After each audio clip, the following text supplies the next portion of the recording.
ভরা অন্তরে, প্রতিটি মুমিন হৃদয়ে বড় পরিসরে। ভণ্ড শাহীন তরি তরে ঘেন্না পারাপার, ভণ্ড শাহীন তরি তরে ঘেন্না পারাপার। দুষ্ট বেটা নাস্তিক তুই আস্ত কুলাঙ্গার, ঠিক আছে? দুষ্ট বেটা নাস্তিক তুই আস্ত কুলাঙ্গার। নাস্তিকতা করবি তো তোর কেদাও তোরে বাধা, নিচ্ছি মেনে মূর্খ যে তুই ঘাস খাওয়া সেই গাধা, ঠিক আছে? নাস্তিকতা করবি তো তোর কেদাও তোরে বাধা, নিচ্ছি মেনে মূর্খ যে তুই ঘাস খাওয়া সেই গাধা। কিন্তু আমার নবীজিকে করলে অপমান, কিন্তু আমার নবীজিকে করলে অপমান। রক্ত নেশায় ঝলসে ওঠে বদরের ঈশান। আল্লাহ নবীর প্রেম ধরা অন্তরে, প্রতিটি মুমিন হৃদয়ে বড় পরিসরে। নবীজিকে গালি দিয়ে ভাঙলি বুকের হাড়, নবীজিকে গালি দিয়ে ভাঙলি বুকের হাড়। দুষ্ট বেটা নাস্তিক তুই আস্ত কুলাঙ্গার, জোরে দুষ্ট বেটা নাস্তিক তুই আস্ত কুলাঙ্গার। আরো জোরে হবে, আমি শেষ করে দেবো।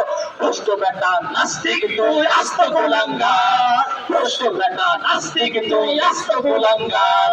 আমরা যে এত মানুষ দাঁড়াইছি, একজনের মুখে তেমন একটা আওয়াজ বেরোয় নেই। সংক্ষিপ্ত বক্তব্য রাখবেন সর্বশেষ বক্তার আগে যুব সমাজের পক্ষ থেকে গোলাম রব্বানী, মোহাম্মদ গোলাম রব্বানী। আসসালামু আলাইকুম ওয়া রাহমাতুল্লাহি ওয়া বারাকাতুহু। আজ আমরা ক্লান্ত মন, রক্ত খনন নিয়ে এই কলিজা, রক্ত খনন কলিজা খনন নিয়ে এই মঞ্চে এসে দাঁড়িয়েছি। আজ আমাদের নবীর বিরুদ্ধে আমাদের এলাকার সন্তান আমাদের নবীদের কটূক্তি করছে।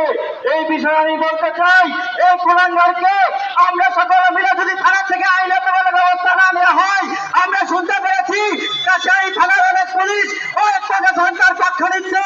যদি আমরা তাকে যদি কোনো বিচার না করা হয়, তাকে যদি ফাঁসি না দেওয়া হয়, আমরা কাছারির লোক, কাছারির জনগণ তাকে নিজের আত্মহত্যা করতে প্রভাব করবো না ইনশাআল্লাহ।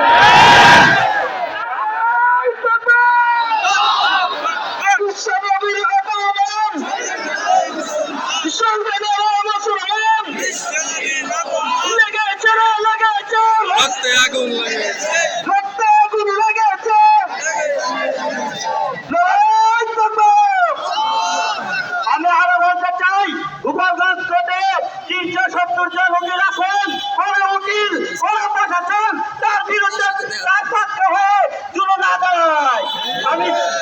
আমি জানি আমাদের গোপালগঞ্জের ডিস্ট্রিক্ট জজ মোহাম্মদ শামসুল হক স্যার যিনি আছেন, তিনি কিছুদিন আগে চোরের বিরুদ্ধে অ্যাকশন নিয়েছিলেন। 1 বছরের আগে কোন চোরের জামিন হবে না।